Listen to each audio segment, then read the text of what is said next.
الحمد لله وكفى وسلام على عباده الذين اصطفى أما بعد أعوذ بالله من الشيطان الرجيم بسم الله الرحمن الرحيم رب هب لي من الصالحين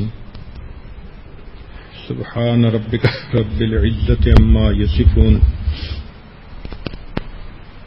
وسلام على المرسلين والحمد لله رب العالمين اللهم صل على سيدنا محمد وعلى آل سيدنا محمد وبارك وسلم اللهم صل على سيدنا محمد وعلى آل سيدنا محمد وبارك وسلم اللهم صل على سيدنا محمد وعلى آل سيدنا محمد وبارك وسلم۔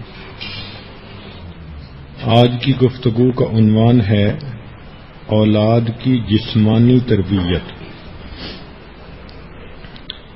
اللہ رب العزت نے بچے کے اندر فطری طور پر کھیل کود کا مادہ رکھا ہوتا ہے، اس لیے ہر صحت مند بچہ کھیلنے کودنے کو پسند کرتا ہے، بلکہ ہمارے حضرت مرشد عالم رحمۃ اللہ علیہ فرماتے تھے، بے بکری، بے بندر اور بے بچہ اگر ان تینوں کو آرام سے بیٹھے ایک جگہ دیکھو تو سمجھ لو کہ یہ بیمار ہیں۔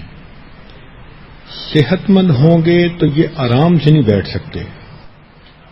تو یہی بچے کی بھی فطرت ہوتی ہے کہ وہ آرام سے نہیں بیٹھ سکتا۔ اب اس بچے کو اچھی صحت کیسے ملے، یہ ماں باپ نے خیال رکھنا ہوتا ہے۔ اس لیے کہتے ہیں کہ healthy mind in the healthy body. جب جسم صحت مند ہوتا ہے تو پھر دماغ بھی صحت مند ہوتا ہے۔ شریعت نے مومن کی صحت کو پسند فرمایا۔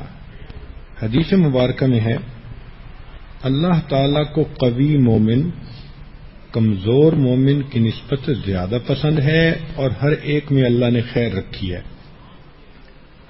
تو یہ فرمان نبوی صلی اللہ علیہ وسلم کہ اللہ تعالی کو قوی مومن کمزور مومن کی نسبت سے زیادہ پسند ہے، تو اللہ تعالی چاہتے ہیں کہ جیسے مومن کا ایمان قوی ہوتا ہے اس کا جسم بھی قوی ہو، تاکہ وہ عبادات میں ہمت سے کام لے سکے۔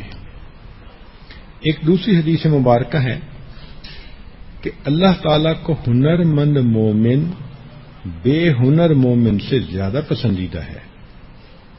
دین اسلام کی یہ خوبصورتی ہے کہ اس نے زندگی کے ہر موڑ پر رہنمائی کی ہے۔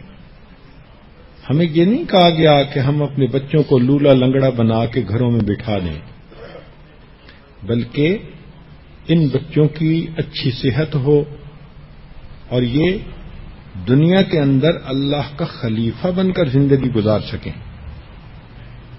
چنانچہ خالد بن ولید رضی اللہ عنہ حدیث پاک کی روایت کرتے ہیں، کنز الاموال میں ہے کہ ہمیں اس بات کا حکم ہے کہ ہم اپنی اولاد کو تیر اندازی اور قرآن مجید سکھائیں۔ تو قرآن مجید تو علمی تربیت کے ضمن میں آیا اور تیر اندازی جسمانی تربیت کے ضمن میں آ گئی۔ عمر فاروق رضی اللہ تعالیٰ عنہ روایت کرتے ہیں کہ نبی اسلام نے ارشاد فرمایا، اپنی اولاد کو تیراکی یعنی سوئمنگ، تیر اندازی اور گھوڑے پر چھلانگ لگا کر بیٹھنا سکھاؤ۔ یہ چیزیں تب ہوتی ہیں جب بچپن سے بچے کے اندر ہیلدی ہیبٹس ہوں، اور یہ اس کی ماں ہی اسے سکھا سکتی ہے۔ چنانچہ اچھی صحت حاصل کرنے کے لیے ہر بچے کا ایک سکیجول ہونا چاہیے۔ جیسے ہی وہ سمجھداری کی ایج میں آ جائے، اپنے دائیں اور بائیں کے فرق کا پتہ چلے، کھانا کھانے لگے، بولنے لگے، تو اس کا ایک پورے 24 گھنٹے کا سکیجول ہو۔ اتنے بجے سونا ہے، اتنے بجے جاگنا ہے، رات کو جلدی سونا، صبح کو جلدی اٹھنا یہ ایمانی اعتبار سے بھی فائدہ مند اور جسمانی اعتبار سے بھی فائدہ مند ہے۔ کہنے والے نے کہا early to bed early to rise makes a man healthy wealthy and wise. بعض گھروں کے اندر رات کو دیر تک جاگنے کی عادت ہوتی ہے، یہ انتہائی نامناسب۔ ہاں کوئی ضرورت پیش آ جائے، کوئی عذر ہو، پھر تو چلو اور بات ہے، مگر عادتاً دیر سے سوتے ہیں، رات کے 2 بجا دیں گے، 3 بجا دیں گے۔ اب اگر بچہ رات کے 2-3 بجے سوئے گا تو فجر میں کیسے اٹھے گا؟ پھر ایسے لوگوں کی صبح دن کے 12 بجے ہوتی ہے۔ بچہ کہے گا امی میں صبح سویرے 12 بجے اٹھ گیا تھا۔ تو سونے جاگنے کا ایک معمول بنایا جائے۔ نبی علیہ الصلوۃ والسلام کی مبارک عادت تھی کہ آپ عشاء کے بعد جلدی سوتے تھے، اس لیے حدیث مبارکہ میں ہے کہ نبی علیہ السلام عشاء سے پہلے سونے کو ناپسند کرتے تھے، والحدیث بعدہا، اور عشاء کے بعد گفتگو اور باتیں کرنے کو ناپسند فرماتے تھے کہ بس سو جاؤ۔ تو اس لیے کوشش یہ ہو کہ گھر کے اندر بچوں کو سونے جاگنے کا ایک معمول دے دیا جائے اور اس پر بچوں کو روزانہ سلا دیا جائے۔ پھر صبح جب بچہ اٹھے تو اس بچے کو سمجھانا چاہیے کہ اس نے وضو کرنا ہے، فجر کی نماز پڑھنی ہے، اور اپنی ذات کو اس نے صاف ستھرا رکھنا ہے۔ چنانچہ دانتوں کی صفائی ماں باپ کو سکھانی ہے، برش کرنا ہے تو کیسے، مسواک کرنا ہے تو کیسے۔ کئی بچے بچپن میں تو مسواک اور برش کرتے نہیں، اور پھر بڑے ہو کے ان کے دانتوں میں جب کیویٹیز بنتی ہیں تو پریشان پھرتے ہیں۔ نبی علیہ الصلوۃ والسلام نے ایک حدیث مبارکہ میں فرمایا کہ اگر مجھے امت کی تکلیف کا احساس نہ ہوتا تو میں ہر نماز کو مسواک کے ساتھ کرنے کا حکم دے دیتا، کہ ہر نماز مسواک کر کے پھر ادا کی جائے۔ یعنی دانتوں کی صفائی شریعت میں اتنی اہم ہے، تو بچپن سے خیال رکھیں تو بچے کے دانت بھی ٹھیک رہتے ہیں اور منہ سے بو بھی نہیں آتی، ورنہ تو کئی مرتبہ منہ سے مرے ہوئے کتوں کی بو آتی ہے۔ تو یہ صفائی بچپن سے بچہ رکھے، اسے کہنا چاہیے۔ نبی علیہ الصلوۃ والسلام رات کو سونے سے پہلے وضو فرماتے تھے اور مسواک کیا کرتے تھے۔ اس کا مطلب یہ ہوا کہ رات کو سونے سے پہلے دانتوں کو صاف کرنا انتہائی ضروری۔ آج کل کے ڈاکٹر لوگ کہتے ہیں کہ صبح اٹھ کے بے شک آپ مسواک نہ کریں، لیکن رات کو کر کے سونا ضروری۔ وجہ یہ ہے کہ جب بندہ بغیر مسواک کے رات کو سو جاتا ہے تو منہ کے اندر کھانا، میٹھا اور ایسی چیزیں موجود ہوتی ہیں، تو پھر بیکٹیریا جو ہوتا ہے اس کو کئی گھنٹے اپنا کام کرنے کا موقع ملتا ہے۔ سوتے ہوئے انسان کا منہ بے حرکت ہوتا ہے، بند ہوتا ہے، تو بیکٹیریا اس میں پھر دانتوں کو نقصان پہنچا رہا ہوتا ہے۔ اس لیے رات کو جب بچہ سوئے تو اس کا منہ بالکل صاف ستھرا ہونا چاہیے۔ اسی طرح بالوں کی صفائی۔ بعض بچے اپنے بال کٹوانے میں سستی کرتے ہیں، بعض بچیاں اپنے بالوں کو صاف رکھنے میں سستی کرتی ہیں۔ اگر بیٹی ہے تو اس کو سمجھانا کہ وہ بالوں کو کیسے دھوئے، صابن استعمال کرے، ورنہ تو سر کے اندر جوئیں ہی پڑی رہتی ہیں۔ اسی طرح ناخن کی صفائی، کہ لڑکا ہے تو اس کو سمجھائیں کہ ہر جمعہ کے دن اپنے ناخن کو کاٹے، یہ سنت ہے۔ ویسے بھی ناخن کٹوانا سنن المرسلین ہے۔ اور بچیوں کو بھی سمجھائیں، بعض بچیاں ناخن بڑھانے کے شوق میں اپنے ناخن ایسے رکھ لیتی ہیں کہ ان کے اندر گند آ جاتا ہے. تو ناخن کو صاف رکھنا انتہائی ضروری. کپڑوں کی صفائی، بچے کو سمجھایا جائے کہ وہ کپڑوں کو صاف رکھنے کی کوشش کرے. اگر ماں باپ نہیں سمجھائیں گے تو بچے تو اسی وقت کپڑوں کو خراب کر دیتے ہیں، لیکن جب ان کی طبیعت میں کانشیسنس آ جاتی ہے تو وہ پھر خیال رکھتے ہیں. اگر بچوں کے کپڑے میلے ہو جائیں تو ماں کو چاہیے کہ دن میں کئی مرتبہ ان کو بدلوائے. اللہ نے اگر آسانیاں دی ہیں تو بچے کو صاف ستھرا رکھیں. دیکھ کے بھی بچہ اچھا لگتا ہے اور اللہ کو بھی وہ بچہ اچھا لگتا ہے. چھوٹے بچے کے کپڑے بار بار بدلنے پڑتے ہیں. بڑی عمر کا بچہ اپنے کپڑوں کو دن میں ایک مرتبہ بھی بدل لے تو اس کا دن پورا اچھا گزر جاتا ہے. اسی طرح روزانہ نہانا یا غسل کرنا، بچے کو اس کی عادت ڈالنی چاہیے. بالخصوص مدرسہ یا سکول جاتے ہوئے بچوں کو فریش ہو کر نہا دھو کے جانا چاہیے. یہ عادت اگر پڑ جائے تو پھر سردی گرمی بچہ ہمیشہ غسل کرتا ہے، اور اگر صبح اور شام غسل کرے تو کیا ہی بات ہے. بچے کی طبیعت میں نظافت پسندی، طہارت پسندی ہونی چاہیے. شریعت نے کہا الطہور شطر الایمان، تو طہارت کو نصف ایمان کہا گیا. اس لیے صاف ستھرا بچہ شریعت کی نظر میں پسندیدہ بچہ ہوتا ہے. نبی علیہ الصلوۃ والسلام لڑکوں، نوجوان بچوں کو کئی مرتبہ ورزش کرنے کے لیے فرماتے تھے تاکہ ان کی صحتیں اچھی بنیں. چنانچہ ایک دن آپ صلی اللہ علیہ وسلم کے پاس صحابہ موجود تھے تو آپ نے ان کے 2 گروپ بنا دیے اور ان کو کہا کہ بھئی تیر اندازی کا مقابلہ کرو، اور خود فرمایا کہ میں اس گروپ کی طرف سے تیر چلاؤں گا. تو دوسرے گروپ کے صحابہ نے کہا کہ اے اللہ کے نبی صلی اللہ علیہ وسلم، ہم کھیلتے ہی نہیں، کہ آپ اس گروپ میں ہیں تو ہم مقابلے میں کیسے کھیلیں؟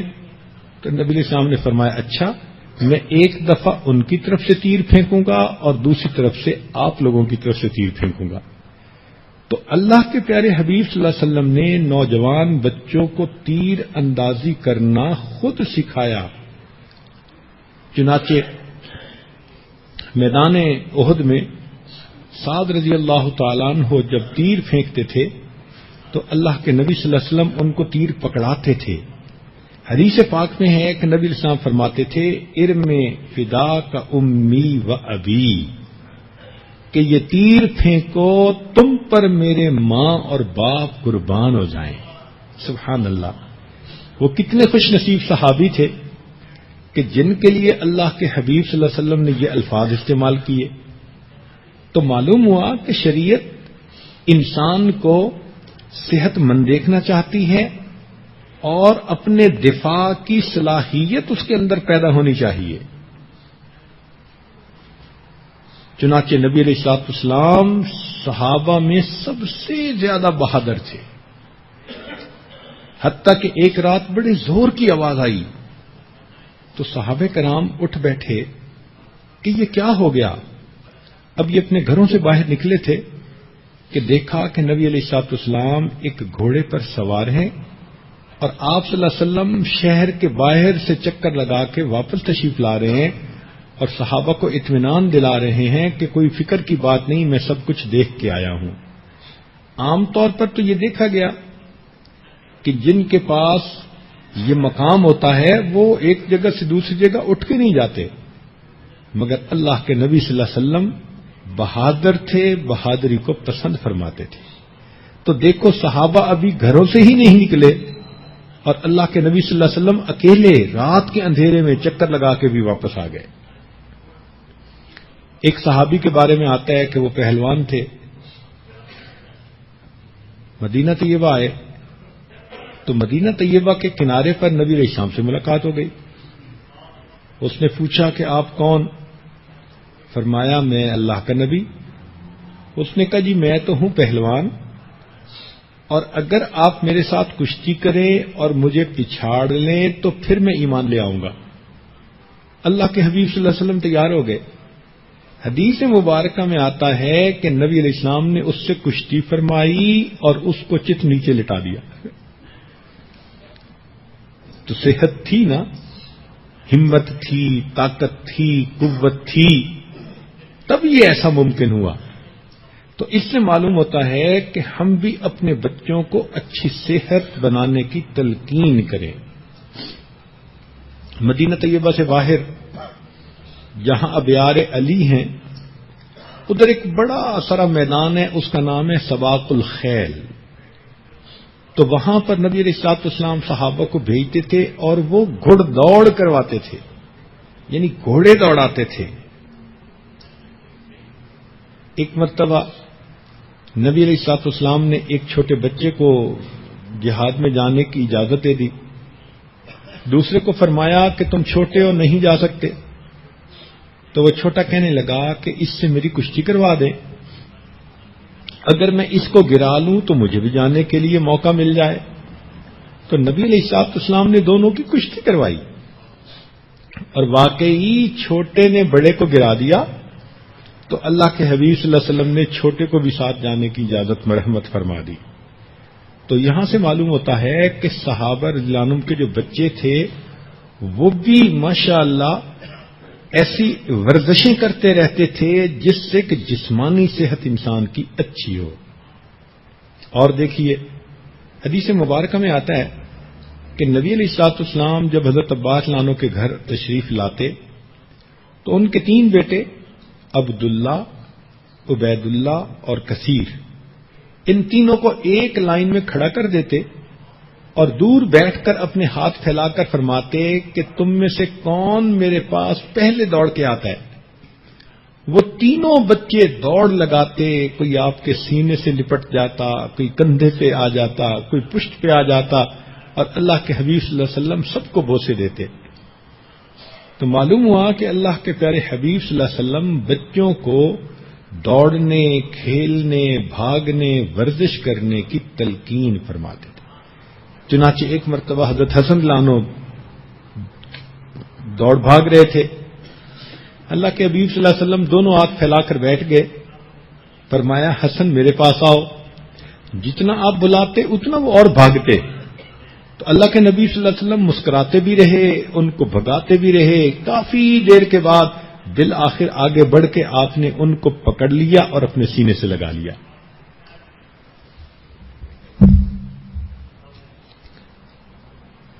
تو معلوم ہوا کہ بچوں کا آپس میں کھیلنا یہ بھی حدیث سے ثابت، بچوں کا بڑوں کے ساتھ مل کر کھیلنا یہ بھی حدیث پاک سے ثابت۔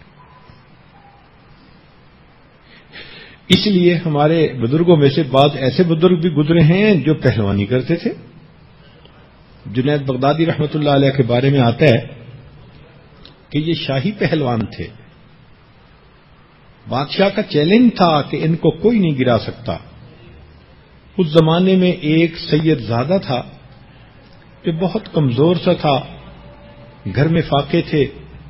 اس کے ذہن میں خیال آیا کہ اگر میں جنید سے کشتی کروں اور اسے گرا لوں تو اتنا بھاری انعام مجھے مل جائے گا، میرے گھر کے فاقے ختم ہو جائیں گے۔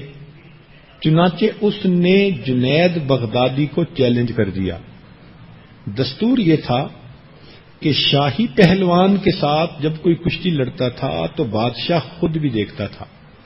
چنانچہ حاکم وقت بھی آیا اور جنید بغدادی بھی اکھاڑے میں آئے اور ادھر سے یہ سید زادہ بھی آیا۔ جب آپس میں پنجہ آزمائی ہوئی تو کہتے ہیں کہ اس سید زادے نے یہ بات کہی کہ جنید میں اس طرح لاچار ہوں، فاقے سے ہوں، اور مال کمانے کا کوئی ذریعہ مجھے نظر نہیں آیا۔ میرے ذہن میں یہ آیا کہ میں تم سے ریکویسٹ کروں گا کہ تم خود ہی گر جاؤ، گو کہ تمہیں دنیا کی عزت تو اٹھانی پڑے گی لیکن میرے گھر کی عورتوں کا فاقہ ختم ہو جائے گا۔ تو جنید بغدادی رحمۃ اللہ نے جب یہ سنا کہ یہ سید گھرانے سے ہے اور سادات کی عورتیں گھر میں بھوکی رہتی ہیں، تو آپ نے اس کے ساتھ تھوڑی دیر پنجہ آزمائی کی اور خود ہی نیچے لیٹ گئے۔ وہ شخص بڑا خوش ہوا کہ میں نے بادشاہی پہلوان کو گرا دیا۔ بادشاہ کو آنکھوں پہ یقین نہیں آتا تھا۔ اس نے کہا دوبارہ کشتی کرو۔ جب دوبارہ کشتی کی گئی تو جنید بغدادی پھر گر گئے۔ بادشاہ کو بڑا غصہ آیا، اس نے بہت شرم دلائی، تم پر اتنا خرچ کرتے ہیں، تم اتنے ہٹے کٹے ہو، کمزور سے بندے نے تمہیں گرا دیا، شرم نہیں آتی، ڈوب مرنے کا مقام۔ جنید بغدادی نے ساری ذلت برداشت کر لی۔ رات خواب میں نبی علیہ الصلوۃ والسلام کی زیارت نصیب ہوئی۔ فرمایا جنید تم نے میری نسبت کی لاج رکھی، دنیا کی ذلت تم نے گوارا کر لی، ہم تمہیں اولیاء کی دنیا کا پہلوان بنا دیتے ہیں۔ سبحان اللہ، اللہ رب العزت کی کیا نظر عنایت ہو گئی۔ آج ہر بندہ جنید بغدادی کا نام لیتا ہے تو ولایت کی دنیا کے بادشاہ کا تصور ذہن میں آتا ہے۔ ہمارے سلسلہ عالیہ نقشبندیہ کے ایک بزرگ تھے بابا سماسی رحمت اللہ علیہ۔ یہ بخارا سے کوئی 20 کلومیٹر دور رہتے تھے۔ ایک دن بخارا آ رہے تھے تو راستے میں ایک اکھاڑا تھا جس میں ایک بڑا پہلوان تھا، اور وہ پہلوان ایک وقت میں 4-5 پہلوانوں کے ساتھ اکٹھا مقابلہ کر رہا تھا۔ یہ اکیلا ایک طرف اور وہ 4-5 ایک طرف، اور یہ اتنا قوی تھا کہ وہ 4-5 اس کو گرا نہیں پاتے تھے۔ تو بابا سماسی کی نظر پڑی تو رک گئے۔ کسی نے کہا کہ بابا آپ بھی پہلوانوں کی کشتیاں دیکھ رہے ہیں؟ تو بابا نے کہا کہ مجھے اس میں ایک مرد نظر آتا ہے۔ چنانچہ جب پہلوانوں کا کھیل ختم ہوا تو ان میں جو بڑے پہلوان تھے، جو رستم بخارا تھے، وہ باہر نکلے، بابا جی کی توجہ پڑی اور وہ بابا جی سے بیعت ہو گئے۔ ان کا نام تھا سید امیر کلال رحمت اللہ علیہ۔ یہ وہ بزرگ تھے کہ جن کا ایک مرید تھا جس کو شاہ نقش بند رحمت اللہ علیہ کہا جاتا ہے۔ واقعی پہلوان نے اپنی پہلوانی کا کیا کرتب دکھایا کہ ایک ایسے بندے کو انہوں نے اللہ سے واصل کر دیا۔ قریب کے زمانے میں ہمارے بزرگ اپنی صحت کا بہت خیال رکھتے تھے اور اس کے لیے باقاعدہ واک کیا کرتے تھے۔ چنانچہ حضرت تھانوی رحمت اللہ علیہ، حضرت اقدس تھانوی رحمت اللہ علیہ عصر سے مغرب کے درمیان ہاتھ میں تسبیح ہوتی تھی اور آپ کسی جگہ پیدل چلا کرتے تھے۔ ہمارے حضرت مرشد عالم رحمت اللہ علیہ کی عادت مبارکہ تھی کہ فجر کی نماز سے پہلے یعنی تہجد کے بعد آپ کالج کے گراؤنڈ میں تشریف لے جاتے اور فٹ بال گراؤنڈ کے کوئی 7 چکر لگاتے پیدل۔ فرماتے اس کے بعد میں مسجد میں آتا، فجر کی نماز پڑھاتا اور فجر کے بعد پھر میں بیٹھ کر درس قرآن دیا کرتا تھا۔ چنانچہ جن دنوں ہم لوگ حضرت کی خدمت میں حاضر ہوتے تو حضرت کئی مرتبہ اشراق کے بعد گراؤنڈ میں لے جاتے، اور جس دن گراؤنڈ میں جاتے ہماری حالت پتلی ہوتی تھی۔ حضرت تو اتنا تیز واک کر رہے ہوتے تھے اور ہم پیچھے بیچارے بھاگ رہے ہوتے تھے۔ اللہ اکبر کبیرہ، اور 7 چکر لگانے کے بعد ہمارا دل کرتا تھا کہ ادھر ہی بیٹھ جائیں۔ تو حضرت ہمیں دیکھ کر مسکراتے تھے کہ دیکھو یہ کتنے کمزور قسم کے لوگ ہیں۔ تو ہمارے بزرگوں نے اپنی جسمانی صحت کا بھی بہت خیال رکھا۔ چنانچہ حضرت مرشد عالم رحمت اللہ علیہ کا ایک مرتبہ ایک پادری سے مکالمہ ہوا اس طرح کہ چکوال شہر کے قریب ایک گاؤں تھا جس میں ایک پادری ہیڈ ماسٹر رہتا تھا اور وہ عوام الناس کو عیسائیت کی تعلیم دیتا تھا۔ حضرت رحمت اللہ علیہ کو پتہ چلا تو حضرت مرشد عالم رحمت اللہ علیہ اس سے ملاقات کے لیے تشریف لے گئے کہ میں اس کو جا کر کہوں کہ تمہیں کوئی بات کرنی ہے تو علماء سے کرو، عوام کو کیوں تم پریشان کرتے ہو۔ جب حضرت رحمت اللہ علیہ وہاں تشریف لے گئے تو اس پادری نے مسافے کے لیے ہاتھ بڑھایا. پادری کی صحت بہت اچھی تھی.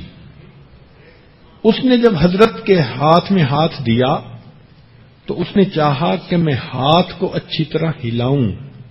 حضرت فرماتے ہیں میں نے اپنے ہاتھ کو ایک جگہ اس طرح فریز کر لیا کہ وہ میرے ہاتھ کو ہلا ہی نہ سکا. تو مسافہ سے ہاتھ چھڑا کر وہ کرسی پر بیٹھ گیا اور کہنے لگا کہ یہ مناظرے کی باتیں تو بعد میں کریں گے، آپ پہلے مجھے یہ بتائیں کہ اتنی اچھی صحت آپ نے کیسے بنا لی؟ حضرت نے فرمایا کہ کیوں پوچھ رہے ہو؟ کہنے لگا مجھے اچھی صحت حاصل کرنے کا بڑا شوق ہے. میں روزانہ اس پہاڑ کے اوپر چڑھتا بھی ہوں، نیچے اترتا ہوں، ورزش کرتا ہوں، جسم کی مالش کرواتا ہوں، اچھا کھانا کھاتا ہوں، دودھ استعمال کرتا ہوں، اور اسی اچھی صحت کے شوق میں نے ابھی تک شادی بھی نہیں کی. تو حضرت رحمت اللہ علیہ مسکرائے اور فرمایا کہ میری تو تیسری شادی ہے، اس لیے کہ ایک بیوی فوت ہو گئی تھی، ایک کی اولاد نہیں تھی، اور اہل خانہ نے یعنی گھر والوں نے، رشتہ داروں نے یہ مشورہ دیا کہ آپ کو ایک شادی اور کرنی چاہیے تاکہ اولاد ہو. حضرت فرماتے ہیں کہ جب میری یہ تیسری شادی ہوئی تو اس وقت میری ساری داڑھی کے بال سفید تھے، ایک بال بھی کالا نہیں تھا. اور حضرت مزے کا واقعہ یہ سناتے ہیں کہ جب میں اپنی دلہن کو بس پہ لے کے آ رہا تھا تو کلر کہار ایک جگہ ہے، پہاڑی جگہ ہے، وہاں پر بس رکی. تو میں نے سوچا کہ نیچے اتر کے کوئی مشروب، کوئی چیز اپنی دلہن کو لے کے دوں. تو میں سڑک پار کرنے لگا تو پیچھے سائیکل پہ ایک سوار بچہ آ رہا تھا. مجھے دیکھ کر کہتے ہیں کہ بابا جی راستہ دو، بابا جی راستہ دو. حضرت فرماتے ہیں میں اس کو دیکھ کر مسکرایا کہ تمہیں کیا پتا بابا جی اپنی دلہن لے کے جا رہے ہیں. حضرت کی پھر باقی جتنی بھی اولاد تھی وہ اسی بیوی سے ہوئی. یہ آپ کی ماموزاد بہن تھی، اور ایسی خدمت کرنے والی عورت شاید کروڑوں میں کوئی ایک ہوتی ہو. یہ حضرت کی بیوی بھی تھی، حضرت کی مریدنی بھی تھی، اور حضرت کا اتنا اکرام کرتی تھی کہ ہم اماں جی کی باتیں سن سن کے حیران ہوتے تھے. تو بہرحال اللہ رب العزت نے ہمارے حضرت کو روحانی صحت بھی بہت دی، جسمانی صحت بھی بہت اچھی دی. تو حضرت نے فرمایا کہ میری تو تیسری شادی ہو چکی. تو وہ اور حیران ہوا، کہنے لگا کہ مجھے بتائیں آپ کوئی دوائی کھاتے ہیں، کوئی کھانا کھاتے ہیں؟ تو حضرت نے پھر فرماتے ہیں میں نے جواب دیا کہ میرے اندر دو خوبیاں ہیں جس وجہ سے میری صحت اچھی ہے. اس نے پوچھا کون سی؟ تو حضرت نے فرمایا ایک تو میری تہجد قضا نہیں ہوتی، ایک بات کہ میری تہجد قضا نہیں ہوتی، اور دوسری بات یہ فرمائی کہ میں نے لوہے کا لنگوٹ باندھا ہوا ہے. لوہے کا لنگوٹ باندھنے کا مطلب کہ میں نے کبھی بھی جنسی طور پر کوئی گناہ کا کام نہیں کیا. تو حضرت فرماتے تھے کہ یہ دو چیزیں اگر کسی نوجوان کو حاصل ہو جائیں کہ وہ تہجد کا پابند بن جائے اور دوسرا لوہے کا لنگوٹ باندھ لے تو صحت انسان کی خود بخود اچھی ہو جاتی ہے. یہاں تک تو بات تھی بچوں کے بارے میں. اب مستورات یہ بھی سوچ رہی ہوں گی کہ بچیوں کے بارے میں کچھ بتائیں. تو نبی علیہ الصلوۃ والسلام بچیوں کو بھی محنت مشقت کا کام کرنے کی تلقین فرماتے تھے، بلکہ ان کو چلنے اور دوڑنے کی تلقین فرماتے تھے. یہاں تک کہ حدیث مبارکہ میں ہے کہ نبی علیہ الصلوۃ والسلام ایک مرتبہ جہاد کے لیے تشریف لے گئے. سیدہ عائشہ صدیقہ رضی اللہ تعالی عنہا ساتھ تھیں. تو عشاء کے بعد قضاء حاجت کے لیے نکلے کہ ہم ویرانے میں جائیں اور ضرورت سے فارغ ہوں. تو وہاں پر نبی علیہ الصلوۃ والسلام نے فرمایا عائشہ اور دوڑیں. اب وہ یوں ہستی ہیں جو انسانوں میں سب سے زیادہ خشوع رکھنے والی، سب سے زیادہ خوف، اتقاکم باللہ، تم میں سب سے زیادہ تقوی پرہیزگاری والا، یہ اللہ کے وہ پیارے حبیب صلی اللہ علیہ وسلم ہیں اپنی اہلیہ سے فرماتے ہیں کہ عائشہ دوڑے. چنانچہ نبی علیہ السلام نے اپنی اہلیہ کے ساتھ دوڑ لگائی اور آپ صلی اللہ علیہ وسلم نے ان کو جیتنے کا موقع دیا. تو عائشہ صدیقہ عنہا جین کے خوش ہو گئی. کبھی کبھی بیویوں کو ون پوزیشن میں بھی لانا چاہیے تاکہ ان کا کانفیڈنس بڑھے اور وہ فیل کریں کہ ہم بھی کچھ اچیو کر سکتی ہیں. یہ نبی علیہ الصلوۃ والسلام کی کیا جو ہے وہ پیاری تعلیم تھی. دنیا کے ماہر نفسیات حیران ہیں. تو جب عائشہ صدیقہ عنہا جیت گئی، عمر چھوٹی تھی، تو بڑی خوش. نبی علیہ السلام خاموش ہو گئے. کئی سال گزر گئے. پھر ایک مرتبہ ایسا موقع ملا، نبی علیہ السلام نے فرمایا عائشہ دوڑ لگائیں. انہوں نے کہا ہاں.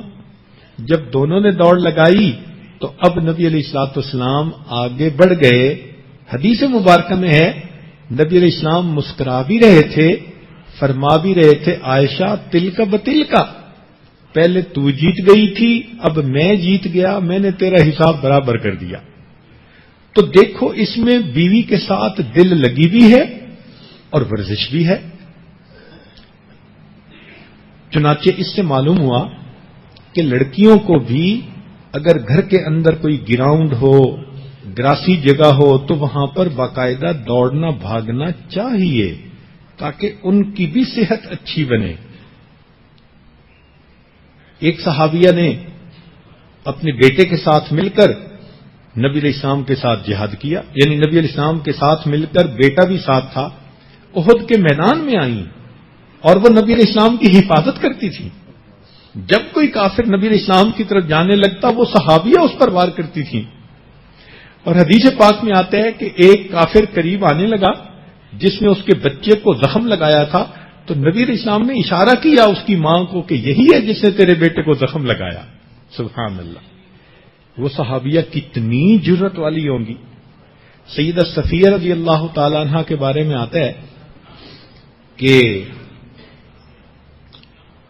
جنگ میں جب یہودی قریب تھے تو ادھر سے خطرہ تھا کہ وہ عورتوں کی طرف حملہ نہ کر دیں، اور واقعی ایک یہودی عورتوں کی طرف آ گیا. تو سیدہ صفیہ رضی اللہ تعالی عنہا نے خیمے کی چوب نکالی، بانس نکالا اور اس آنے والے مرد کے سر کے اوپر مارا اور اس کو وہیں پر قتل کر دیا. اور پھر ایک مرد صحابی جو پہرے پر تھے ان کو بتایا تو انہوں نے اس کی لاش کو یہودیوں کی طرف پھینکا.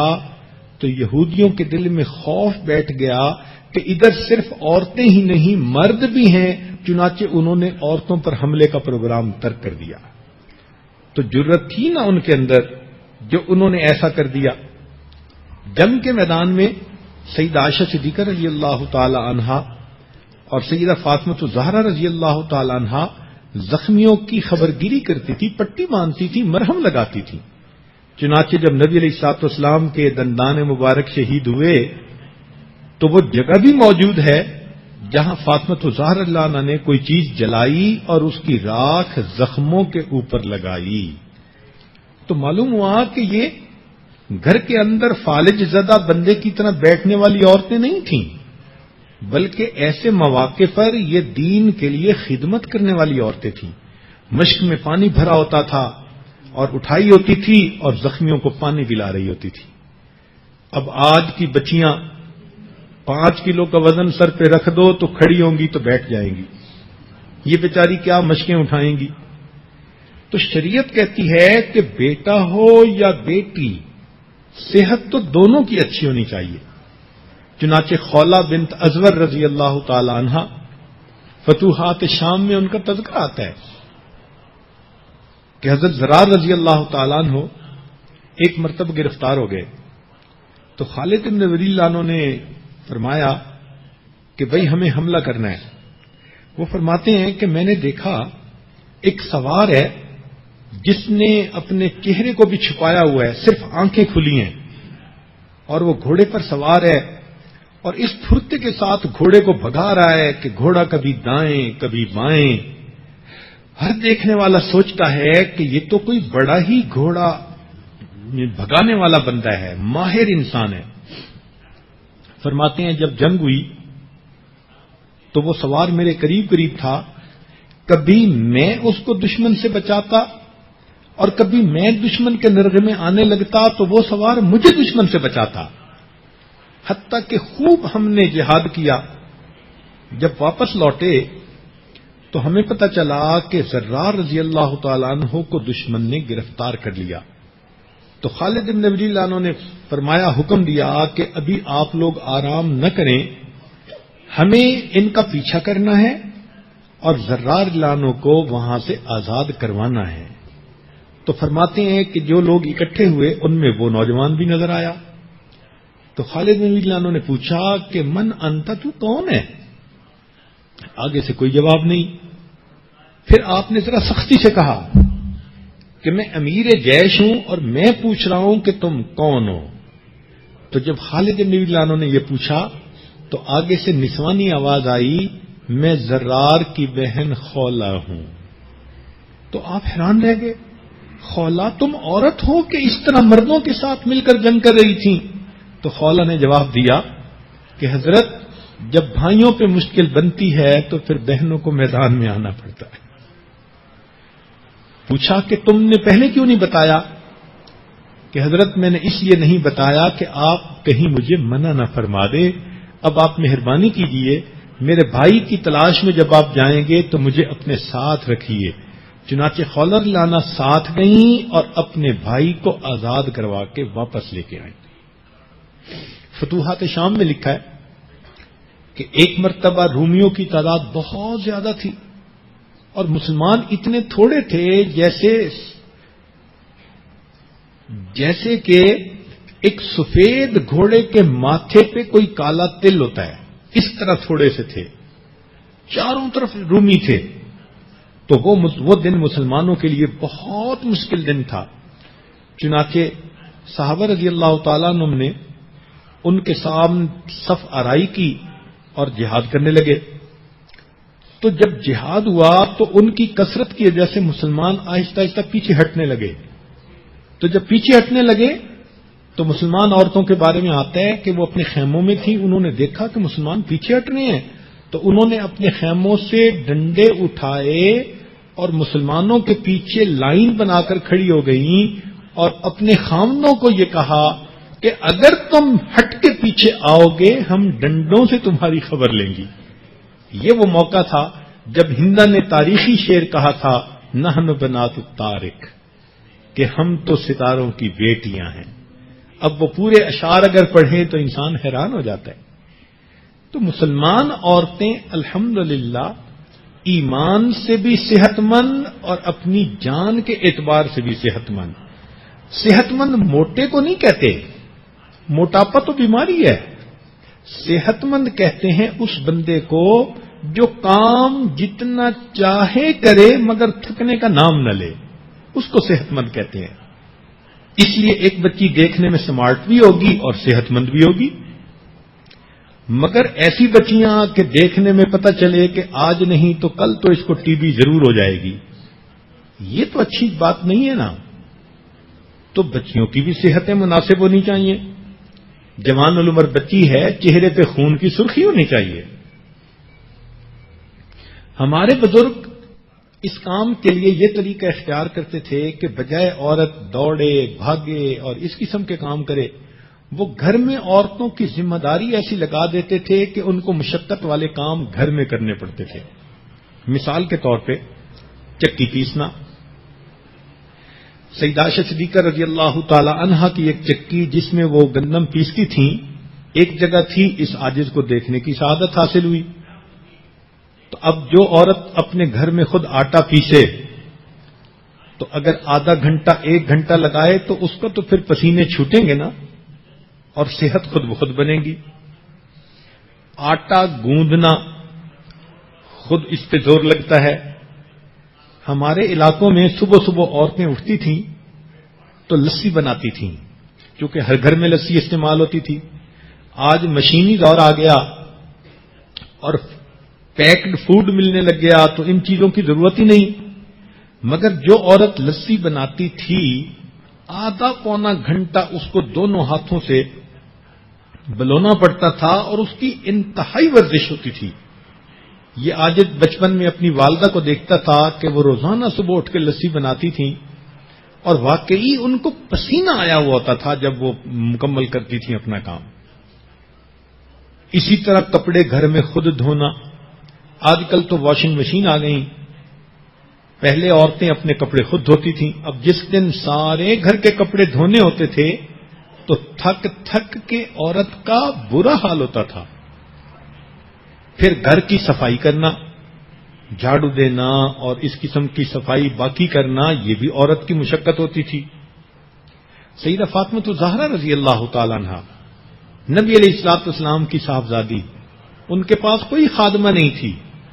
فرماتی ہیں کہ گھر کے کام کرنے کی وجہ سے میرے ہاتھوں میں گٹے پڑ گئے تھے. یہ وہ نازنین ہیں جو اللہ کے پیارے حبیب صلی اللہ علیہ وسلم کی صاحبزادی ہیں، خاتون جنت ہیں، اور کام کرنے کی وجہ سے ان کے ہاتھوں پہ گٹے پڑ گئے تھے. ان کے صدقے اس امت کو تسبیحات فاطمہ ملی. نبی علیہ الصلوۃ والسلام ایک مرتبہ تشریف لے جا رہے تھے تو اسماء رضی اللہ تعالی عنہا کو دیکھا کہ اونٹوں کے لیے چارہ کاٹ کر وہ لا رہی ہیں. تو یہ دیکھیں، چارہ کاٹنا، اونٹوں کے لیے کھجور کی گٹھلیوں کو پیسنا، یہ کتنا مشقت والا کام. تو ان عورتوں کی گھر کے کاموں میں ہی خود بخود ورزش ہوتی رہتی تھی. اب اسی طرح بچے کی خبر گیری. اگر عورت باقاعدہ اچھے طریقے سے بچے کو اٹینڈ کرے تو ایک بچہ مت مار دیتا ہے. ہمارے ہاں حنانہ ایک بچی ہے، ابھی فون پہ مجھے اطلاع ملی جی کہ ہم سے سنبھلتی نہیں، اب ہمیں سنبھالنے کے لیے ایک کی جگہ دو کی ضرورت ہے. تو ایک بچے کو سنبھالنا بھی مستقل کام ہوتا ہے. پھر یہ عورتیں گھروں میں سینہ پرونا بھی خود کرتی تھیں. اب دیکھیں، جب وہ فارغ ہو کے کپڑے سیتی تھیں تو ایک ہاتھ سے مشین چلاتی تھیں تو ورزش ہوتی تھی نا ان کی. پھر کئی عورتیں تو گھر میں سوت کاٹتی تھیں، اس میں بھی ورزش ہوتی تھی. پھر دیہات میں رہنے والی عورتیں تو بکریاں چراتی تھیں، اور بکریاں چرانا تو اتنا مشقت والا کام ہے کہ بکریوں کے پیچھے بھاگنا دوڑنا پڑتا ہے، بندے کی مت ماری جاتی ہے. پھر بکریوں کا دودھ بھی خود نکالتی تھیں. اور کئی جگہوں پر تو ایسا کہ پانی کا انتظام نہیں ہوتا تھا تو عورتیں اپنے سروں پر پانی کے مٹکے لے کر دور سے 2 میل 3 میل دور اپنے گھروں میں لاتی تھیں. تو اس وقت کی نوجوان بچیوں کی یہ ورزشیں ہوتی تھیں. اس لیے ان کو باقاعدہ کسی کلب میں جانے کی ضرورت نہیں پڑتی تھی. وہ گھروں میں ہی اپنی ذمہ داریاں بھی پوری کر لیتی تھیں اور اس سے ان کی صحت بھی اچھی ہوتی تھی. پھر اس کے علاوہ اگر ان کے پاس وقت ہوتا تو نوجوان بچیاں رسی پھیلانگتی تھیں. 2 بچیاں رسی گھماتی تھیں اور ایک بچی اس کو پھیلانگتی تھی. تو یہ بھی ورزش تھی اس زمانے کی. پھر کبھی کبھی یہ بچیاں ہائیڈ اینڈ سیک آپس میں کھیلتی تھیں، اس میں بھی دوڑنا بھاگنا پڑتا ہے. آج کل کے زمانے میں لائف سٹائل ڈیفرنٹ ہو چکا. بہت سارے ایسے مشقت کے کام ہیں جو آج لڑکی کو نہیں کرنے پڑتے. تو آج کی لڑکی کیا کرے؟ ذہن میں یہ سوال پیدا ہوتا ہے. تو اس کا ایک آسان طریقہ تو یہ ہے کہ ٹریڈ مل گھر کے اندر رکھوا لی جائے. اس کے اوپر انسان آرام سے چل بھی سکتا ہے، دوڑ بھی سکتا ہے. لیکن ورزشوں میں سے سب سے بہتر ورزش چلنا ہے. اس کو کہتے ہیں برسک واک. چنانچہ جو آدمی ہفتے میں 3-4 دن برسک واک کر لے اس کو ہارٹ اٹیک نہیں ہو سکتا. نبی علیہ الصلوۃ والسلام جب چلتے تھے تو حدیث پاک میں آتا ہے کہ یوں محسوس ہوتا تھا جیسا کہ یہ اونچائی سے نچائی کی طرف آ رہے ہیں. اتنا تیز چلتے تھے اور اسی کو آج دنیا برسک واک کہتی ہے. میرے پیارے حبیب صلی اللہ علیہ وسلم کا مبارک طریقہ آج اچھی صحت بنانے کے لیے سب سے بہترین طریقہ نظر آتا ہے. جو لوگ جاگنگ کرتے ہیں ان کے بارے میں میڈیکل رپورٹ یہ ہے کہ آخری عمر میں پاؤں کے جوڑوں میں ان کو دردیں شروع ہو جاتی ہیں، لیکن برسک واک سب سے زیادہ سیف ہے اور یہی سنت ہے۔ لہذا اگر گھر کے اندر ٹریڈ مل رکھ لی جائے اور اس کے اوپر واک کر لیا جائے، یا گھر کے اندر اگر کورٹ یارڈ ہے، صحن ہے، اس کے چکر لگا لیے جائیں تو یہ سب سے بہترین طریقہ ہے۔ بعض بچیوں کو گھر کے اندر سائیکلنگ کی عادت ہوتی ہے، یہ بھی ورزش کی ایک مشین ہے، شرعاً یہ بھی جائز ہے۔ ہر وہ ورزش جو پردے میں کپڑوں کے ساتھ کی جا سکے، بچیوں کو اس کی اجازت ہوگی۔ لہذا اگر بعض بچیوں کے گھروں میں سائیکل ہے ورزش کے لیے اور وہ اس کو چلا لیتی ہیں تو وہ بھی ٹھیک ہے۔ اسی طرح اگر گھر کے اندر سوئمنگ پول بنا ہوا ہے اور بچیاں اس میں سوئمنگ کرتی ہیں تو سوئمنگ بہترین ورزش ہے۔ آدھا گھنٹہ سوئمنگ کرو تو ایسے بھوک لگتی ہے کہ جیسے انسان نے 2 دن پہلے کا کھانا کھایا ہوا تھا، اس لیے کہ بدن کی انرجی لگتی ہے اور اس کو پھر نیوٹریشن کی ضرورت ہوتی ہے۔ اسی طرح بیڈمنٹن بھی ایک اچھی گیم ہے بچیوں کے لیے، گھر میں کھیل سکتی ہیں اور کپڑوں کے سمیت یہ گیم کھیلی جا سکتی ہے۔ لہذا اگر اس قسم کی ہلکی پھلکی گیم گھر کے اندر بچیاں کریں تو شرعاً جائز بھی ہیں اور ضروری بھی ہیں۔ ایک اور سوال پیدا ہوتا ہے کہ آج کل مارشل آرٹ سکھائے جاتے ہیں، تو اگر تو لڑکے ہیں تو ان کو تو مارشل آرٹ سکھانے چاہیے تاکہ ان کو سیلف ڈیفنس آ سکے، اور اگر بچیوں کو کوئی عورت سکھانے والی ہو تو سکھانے میں کوئی حرج نہیں۔ مرد سے سیکھنا حرام، کسی کلب میں جانا سیکھنے کے لیے حرام جہاں مرد ہوتے ہیں۔ آج کل بچے فزیکل کھیل کھیلنے کی بجائے کمپیوٹر گیمز کو بہت پسند کرتے ہیں۔ یہ وقت گزاری کے لیے تو ایک اچھا طریقہ ہے، مگر اس کا انسان کی صحت کو کوئی فائدہ نہیں ہوتا، نہ پسینہ آتا ہے، نہ تھکتا ہے، نہ بدن کو کوئی ورزش ہوتی ہے۔ تو کمپیوٹر گیمز بس وقت گزاری کا ایک طریقہ ہے۔ تاہم یہ کمپیوٹر گیمز پھر بھی ٹی وی کی نسبت زیادہ بہتر ہیں۔ بعض عورتیں ٹی وی پہ کارٹون لگا کے دے دیتی ہیں بچوں کو، تو ایک بچپن میں تو وہ کارٹون دیکھتے ہیں اور بڑے ہو کر پھر اسی ٹی وی کے عادی ہو جاتے ہیں تو پتہ نہیں کیا کیا دیکھتے ہیں۔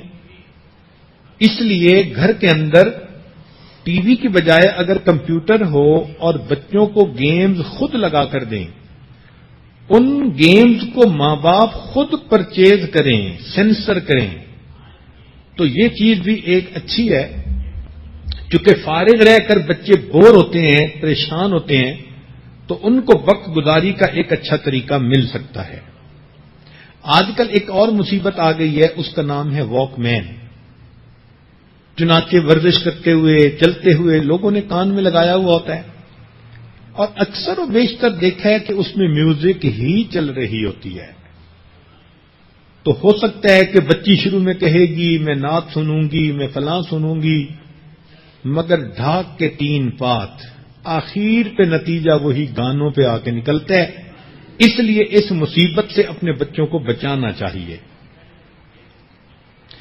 پہلے وقتوں میں بچے جب گھر کے سارے کام کر لیتے تھے تو رات سونے سے پہلے کبھی والد کے پاؤں دباتے تھے، کبھی والدہ کا سر دباتے تھے، یہ بھی ایک ورزش ہوتی تھی۔ آج کل کے بچوں کو یہ توفیق بہت کم ہے۔ کون خوش نصیب بچی ہے جو اپنے ماں کے پاؤں دبائے؟ کون خوش نصیب بیٹا ہے جو اپنے باپ کے پاؤں دبائے؟ تاہم یہ وہ طریقے ہیں جو اسلامی بھی ہیں اور ان کے ذریعے سے بچے کی صحت بھی اچھی رہ سکتی ہے۔ تو ماں باپ کو چاہیے کہ وہ بچوں کو ان میں سے جو بھی ممکن ہو وہ طریقے سکھائیں تاکہ بچوں کی صحت اچھی بنے۔ اب اگلی بات کہ اچھی صحت ہو گئی اور بچے جوانی کی عمر کو پہنچ گئے، تو جوانی کی عمر کے اپنے تقاضے ہیں، لہذا جنسی اعتبار سے بچوں کو بھی ماں باپ نے ہی سمجھانا ہوتا ہے۔ جنسی نقطہ نظر سے بچوں کو کیا تربیت دینی چاہیے؟ ایک تو یہ کہ بچوں کو گھر آنے کی اجازت لینا سکھانا چاہیے۔ بچہ ذرا سمجھدار ہو، اس کو کہا جائے کہ بھئی جب آپ نے گھر آنا ہے تو اجازت مانگنی ہے، یہ شریعت کا حکم ہے استئذان، اور مقصد اس کا یہی ہے کہ عورت کئی مرتبہ سر پہ دوپٹہ نہیں ہوتا، کھلا سینہ ہوتا ہے، بیٹا ہی سے ہی وہ گھر میں آتا ہے تو نظر تو اس کی پڑتی ہے، لیکن اگر اجازت مانگ کے آئے گا تو عورت کو اپنا کپڑا دوپٹہ ٹھیک کرنے کا موقع مل جائے گا۔ اچانک گھر میں داخل ہو جائے گا تو ننگے بدن ہی دیکھ لے گا گھر کی عورت کو۔ اس لیے شریعت کا یہ خوبصورت اصول کہ مرد گھر میں داخل ہونے سے پہلے اجازت لے، یہ بچے کو شروع سے سمجھانا چاہیے۔ دوسری بات کہ بچے کو جیسے ہی جوانی کی عمر کو پہنچنے لگے نگاہیں نیچی رکھنے کی تعلیم دینی چاہیے، تاکہ بچہ ادھر ادھر عورتوں لڑکیوں کو دیکھنے کا عادی نہ بنے، یا بچی ہے تو اس کی نظر ادھر ادھر نہ گھومتی پھرے۔ نوجوان بچوں کو یہ بھی سمجھائیں کہ اللہ رب العزت کا حکم ہے قل للمؤمنین یغضوا من ابصارہم، ایمان والوں سے کہہ دیجئے نگاہیں نیچی رکھیں، اور ایک جگہ فرمایا قل للمؤمنات یغضضن من ابصارہن، تو دیکھیے لڑکیاں بھی نگاہیں نیچی رکھیں، غیر مردوں پر نہ ڈالیں، اور لڑکے بھی نگاہیں نیچی رکھیں، غیر لڑکیوں کے اوپر نہ ڈالیں، یہ حکم دونوں کے لیے۔ پھر تیسری بات کہ بچہ جب ذرا بڑا ہو اس کا بستر الگ کرنا چاہیے۔ کئی جگہوں پر بستر ایک ہوتا ہے، بچے سونے والے دو ہوتے ہیں، تو اس کے اثرات اچھے نہیں ہوتے۔ ایک اہم چیز کہ نوجوان بچوں کو دائیں کروٹ سونے کا حکم دینا چاہیے اور اس پر سختی کرنی چاہیے۔ یہ بات بہت توجہ طلب ہے۔ نوجوان بچوں کو دائیں کروٹ سونے کا حکم دینا چاہیے اور اس پر سختی کرنی چاہیے۔ اس کی وجہ یہ کہ ایک تو دائیں کروٹ سونا سنت ہے، اور دوسرا یہ کہ اس سنت کی یہ برکت ہے کہ دائیں کروٹ سونے کے بعد لیٹے لیٹے بچے کے ذہن میں جنسی خیالات زیادہ نہیں پیدا ہوتے۔ حضرت عمر رضی اللہ عنہ فرمایا کرتے تھے کہ جب کوئی عورت کمر کے بل سیدھا لیٹے گی تو شیطان اس کے ذہن میں جنسی خیال ڈالے گا، جب کوئی جوان لڑکا پیٹ کے بل لیٹے گا تو شیطان اس کے ذہن میں جنسی خیال ڈالے گا، اور واقعی بات سچی ہے۔ تو لڑکوں کو پیٹ کے بل نہیں لیٹنے دینا چاہیے، اگر کبھی دیکھیں تو ٹکا کے ڈانٹیں، اور لڑکی اگر بالکل سیدھا چت نیچے زمین پر جس طرح لیٹتا ہے اس طرح لیٹنے کی عادی ہو تو اس کو بھی ڈانٹنی چاہیے۔ عمر رضی اللہ عنہ جب کسی جوان لڑکی کو اس طرح لیٹتا دیکھتے تھے تو اس کو سختی سے منع کرتے تھے، فرماتے تھے دائیں کروٹ لیٹو۔ تو کروٹ پر لیٹنے کی ایک وجہ کہ پھر اگر بچہ ذہن میں کوئی جنسی منظر بھی سوچنا چاہے تو اس کی شہوت نہیں ابھرتی، یہ اس سنت کی برکت ہے۔ پانچویں چیز کہ بچہ جب بڑا ہو جائے تو مخلوط محفلوں میں اس کو نہیں لے جانا چاہیے، اس کو بتانا چاہیے کہ لڑکے مردوں کے ساتھ رہیں اور لڑکیاں عورتوں کے ساتھ رہیں، آپس میں تب ملیں جب ایک دوسرے کے محرم ہوں۔ تو محرم اور غیر محرم کا فرق شروع سے ہی بتائیں گی تو بچے کے اندر ایک کنسپٹ بلڈ اپ ہو جائے گا۔ پھر جب بچہ جوانی کی عمر کو پہنچنے لگے یا بچی تو اس کو غسل فرض کا طریقہ بھی سمجھانا چاہیے، باپ بیٹے کو خود غسل کا طریقہ بتا دے، اگر مشکل ہے تو استاد کے ذمہ لگائے کہ استاد اس کو غسل کے طریقہ بتائے، بیٹی ہے تو اس کو ماں بتا دے، ماں کو شرم آتی ہے تو خالہ سے کہہ دے۔ تاہم جوانی کی عمر کو پہنچنے کے بعد بچوں کو فرض غسل کی تعلیم مستقل دینی چاہیے، ورنہ کئی جگہوں پر یہ بات سامنے آئی کہ بچیوں پہ غسل فرض ہوا، جوانی کی عمر کو پہنچ گئیں اور وہ صرف نہا لیتی تھیں، ان کو فرض کا پتہ نہیں تھا کہ وہ کیا کرنا ہوتا ہے، تو ناپاک رہتی تھیں بیچاری۔ تو فرض غسل بھی سکھانا چاہیے۔ پھر ان بچوں کو فحش فلموں سے، ڈراموں سے، ٹی وی سے، وی سی آر سے، ان مصیبتوں سے بچانا چاہیے، چونکہ یہ تمام چیزیں انسان کے اندر شہوت کو بیدار کرتی ہیں اور بندے کو گناہ کے لیے آمادہ کرتی ہیں۔ گھر کو اس مصیبت سے پاک کرنا چاہیے۔ پھر 8ویں چیز کہ اگر اللہ رب العزت آسانی اور سہولت دیں تو جوان العمر ہونے کے بعد بچوں کی شادی کرنے میں دیر نہیں کرنی چاہیے۔ نبی علیہ الصلوۃ والسلام نے ارشاد فرمایا کہ جب بچی کے لیے جوڑ کا خاوند مل جائے تو پھر تم شادی کرنے میں دیر مت کرو۔ بچی جوان تو ہوئی 15 سال میں اور 25 سال تک اس کی شادی نہ ہو تو یہ 10 سال میں وہ کیا کرے گی؟ تو شریعت کا بہترین اصول کہ جوان ہونے کے بعد، تعلیم پانے کے بعد اگر جوڑ کا رشتہ ملے تو جلدی فرض ادا کر دو، یہ سب سے بہتر اصول ہے۔ پھر 10ویں چیز کہ ان نوجوان بچوں کو سورہ یوسف بھی پڑھانی چاہیے اور سورہ نور یاد کروانی چاہیے، اور سورہ نور کے مضمون ان کے سامنے کھولنے چاہیے۔ جیسے ماں اپنی بچی کو سمجھائے کہ دیکھو، ہر لڑکی جب دنیا میں پیدا ہوتی ہے تو وہ پاک ہوتی ہے۔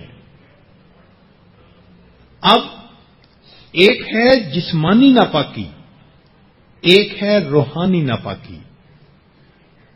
جسمانی ناپاکی تو پانی سے دور ہو جاتی ہے، لیکن روحانی ناپاکی پانی سے دور نہیں ہوتی۔ تو جو بچی دنیا میں پیدا ہوئی، یہ بچی دنیا کے اندر پاک پیدا ہوئی ہے۔ اس بچی کو کوشش یہ کرنی چاہیے کہ میں قیامت کے دن پاک حالت میں اللہ کے سامنے پیش ہو جاؤں۔ اب یہ ناپاک کیسے ہوگی؟ جب زنا کی مرتکب ہوگی۔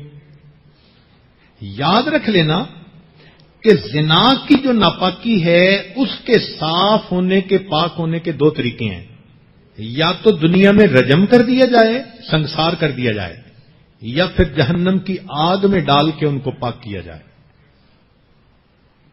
جس طرح ناپاک آدمی مسجد میں داخل نہیں ہو سکتا، ناپاک آدمی حرم میں داخل نہیں ہو سکتا، اسی طرح روحانی ناپاک انسان جنت میں داخل نہیں ہو سکتا۔ صحابیات کے ذہن میں یہ کنسپٹ کلیئر تھا کہ ہمیں قیامت کے دن اللہ کے سامنے پاک حالت میں پیش ہونا ہے، اس لیے وہ زنا سے ڈرتی گھبراتی تھی۔ کوئی رشتہ دار مرد، کوئی پڑوسی، کوئی قریب کا نوجوان جو ہنستا مسکراتا ہے اور آپ کو میسج کرنے کی کوشش کرتا ہے، یہ حقیقت میں شیطان کا چیلا ہے جو آپ کو ناپاک کرنا چاہتا ہے۔ تو اس سے اس طرح ڈریں جس طرح سانپ سے اور شیر سے ڈرتی ہیں۔ اسی لیے عورتوں کو چاہیے کہ وہ پردے کا خیال رکھیں کہ غیر مرد چہرہ ہی نہ دیکھ سکے، نہ فون پہ بات کریں، نہ کوئی اس کو موقع دیں۔ جیسے چور سے بندہ ڈرتے ہیں نا جس کے پاس پیسے ہوں کہ یہ میری دولت نہ چھین کے لے جائے، ہر لڑکی کو ڈرنا چاہیے غیر محرم مرد سے کہ یہی میری کہیں عزت نہ چھین کے لے جائے۔ یہ کنسپٹ بچیوں کے ذہن میں جتنا زیادہ بٹھائیں گی تو یقیناً وہ پردے کا بھی اہتمام کریں گی، غیر محرم سے بھی بچیں گی۔ یہ وہ وجہ تھی کہ اگر کبھی کسی صحابیہ سے زنا ہو بھی گیا تو اس نے اپنے آپ کو اللہ کے حبیب صلی اللہ علیہ وسلم کے سامنے پیش کیا، قبیلہ غامدیہ کی عورت آتی ہے، اے اللہ کے نبی صلی اللہ علیہ وسلم بڑا گناہ کر بیٹھی ہوں، مجھے پاک کر دیجئے۔ فرمایا کہ کیا تم امید سے ہو؟ اس نے کہا جی۔ فرمایا جاؤ جب تک بچہ پیدا نہیں ہو جاتا۔ اب بچہ پیدا ہو گیا، وہ بچے کو لے کے آ گئی، اے اللہ کے نبی صلی اللہ علیہ وسلم بچہ پیدا ہو گیا، مجھے پاک کر دیجئے۔ نبی علیہ السلام نے فرمایا اس کو دودھ پلاؤ۔ 2 سال دودھ پلایا، پھر وہ عورت لے کے آتی ہے، بچے کے ہاتھ میں روٹی کا ٹکڑا ہوتا ہے، اے اللہ کے نبی صلی اللہ علیہ وسلم میرا بچہ روٹی کھانے کے قابل ہو گیا، مجھے پاک کر دیجئے۔ پھر اللہ کے نبی صلی اللہ علیہ وسلم نے صحابہ کو حکم دیا کہ اس عورت کو سنگسار کیا جائے، چنانچہ گڑھا کھود کے اس کو اندر ڈالا گیا، کھڑا کیا گیا، اور پھر اس کے سر پر ایسے پتھر مارے گئے کہ حتیٰ کہ اس کی موت آ گئی۔ وہ عورت سمجھتی تھی کہ دنیا کی ذلت تو چھوٹی ہے، میں کل قیامت کے دن ناپاک اللہ کے سامنے کھڑی ہوئی تو وہ ذلت بہت بڑی ہے، اس لیے دنیا میں پاک ہونا چاہتی تھی۔ اب عورت سوچے کہ کیا ہم اللہ کے سامنے ناپاک حالت میں جائیں گے تو کیا ہوگا؟ آخرت برباد کرنے والی بات ہے، اس لیے دنیا میں وہی انسان اچھا جو پاک دامنی کی زندگی گزارے۔ تو نوجوان بچوں کو یہ بات اچھی طرح کرسٹل کلیئر کرنی چاہیے کہ ان کی کامیابی پاک دامنی کے اندر ہے، اور یہ بھی ذہن میں رکھیں کہ شادی شدہ عورتیں ہر غلطی خاوند ان کی معاف کر سکتا ہے، لیکن ان کے کریکٹر کی غلطی کو خاوند کبھی معاف نہیں کرتا۔ اس لیے اکثر عورتوں کے گھروں کے برباد ہونے کی یہی وجہ ہوتی ہے۔ اور پتہ ہے کہ دنیا میں اگر ناپاک ہو گئی، اور سنسار بھی آج کل نہیں ہوتا کہ حکومت اسلامی نہیں، تو پھر قیامت کے دن اللہ تعالیٰ ان کو کیسے پاک کریں گے؟ حدیث پاک میں آتا ہے کہ ایسی عورت کو جہنم میں ڈالا جائے گا، آگ کا عذاب دیا جائے گا، پھر آگ کے اندر ایک غار ہوگی، اس عورت کو غار کے اندر ڈال کے دروازہ بند کر دیا جائے گا، اور وہاں پر بچھو ہوں گے، اور وہ بچھو اس کے جسم پر اس طرح چڑھ بیٹھیں گے جیسے شہد کے چھتے کے اوپر شہد کی مکھیاں ہوتی ہیں۔ ہزاروں بچھو اس کے جسم پر چڑھیں گے، اور یہ سب بچھو ایک وقت میں کاٹیں گے، اور اتنی تکلیف ہوگی، اور یہ کس لیے کہ تم نے دنیا میں ایسا گناہ کیا کہ جسم کے ایک ایک ٹشو نے مزہ پایا، آج تمہارے ایک ایک ٹشو کو ہم عذاب میں مبتلا کریں گے۔ اب تو گھبرا کے یہ کہتے ہیں کہ مر جائیں گے، مر کے بھی چین نہ پایا تو کدھر جائیں گے؟ سوچئے اللہ کے حضور قیامت کے دن پیش ہونا ہے، خوش نصیب ہے وہ بیٹیاں، وہ عورتیں جو اپنے آپ کو پاک رکھتی ہیں، یہ قیامت کے دن سیدھا جنت میں جانے کے قابل ہوں گی۔ تو ہر بچی کا یہ کنسپٹ بنائیں، اللہ نے تجھے پاک بنایا ہے، غیر محرم کا ہاتھ لگے گا جس جگہ پر وہ تمہارے جسم کی جگہ ناپاک ہو جائے گی، غیر محرم کے ساتھ زنا کی مرتکب ہوئی پورا جسم ناپاک ہو جائے گا۔ تو اپنے آپ کو ناپاک ہونے سے بچاؤ، اللہ کے سامنے شرمندگی بہت زیادہ ہوگی۔ لمحوں نے خطائیں کی، صدیوں نے سزا پائی۔ اور اکثر یہی دیکھا ہے کہ جو بچیاں بے وقوفیاں کرتی ہیں تو عیب بھی انہی پر لگتے ہیں، الزام بھی لگتے ہیں، اور ذلت بھی انہی کی ہوتی ہے۔ لڑکوں کو اتنا کوئی برا نہیں کہتا، سارا ملبہ بالآخر لڑکی کے اوپر آ جاتا ہے۔ تو اگر عزت نہ رہی تو کیا رہا؟ کہتے ہیں کہ 3 چیزیں اکٹھی تھیں، ایک مال، ایک علم اور ایک عزت، تو آپس میں جدا ہونے لگیں۔ تو تینوں نے کہا کہ اچھا اپنا پتہ بتا دو کہ کہاں ملو گی جدا ہونے کے بعد۔ تو مال نے کہا کہ جب میں جدا ہو جاتا ہوں تو پھر اس کے بعد بازاروں میں ملتا ہوں، یعنی کسی بندے سے مال جدا ہو جائے تو وہ اس کو دوبارہ پانے کے لیے بازار میں جا کے بزنس کرے، مال مل جائے گا۔ علم سے پوچھا، علم نے کہا کہ میں جب جدا ہو جاتا ہوں تو مدارس سے ملا کرتا ہوں، یعنی کوئی بندہ قرآن بھول جائے تو بھائی پھر مدرسے جاؤ، دوبارہ یاد کر لو، علم مل جائے گا۔ تو دونوں نے اپنا اپنا پتہ بتا دیا۔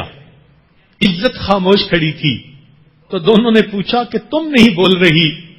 عزت کہنے لگی میں جب ایک مرتبہ جدا ہوتی ہوں پھر دوبارہ میں کبھی نہیں ملا کرتی۔ اور واقعی بات ایسی ہے، جس لڑکی کی عزت اس سے چھن گئی وہ لڑکی معاشرے کے اندر کبھی عزت کی زندگی نہیں گزار سکتی۔ اس لیے کہنے والے نے کیا اچھی بات کہی، if wealth is lost nothing is lost, if health is lost something is lost, and if character is lost then everything is lost۔ اللہ تعالی ہمارے نوجوان بچوں کو پاکیزی اور پاک دامنی کی زندگی نصیب فرمائے۔ وآخر دعوانا ان الحمد للہ رب العالمین۔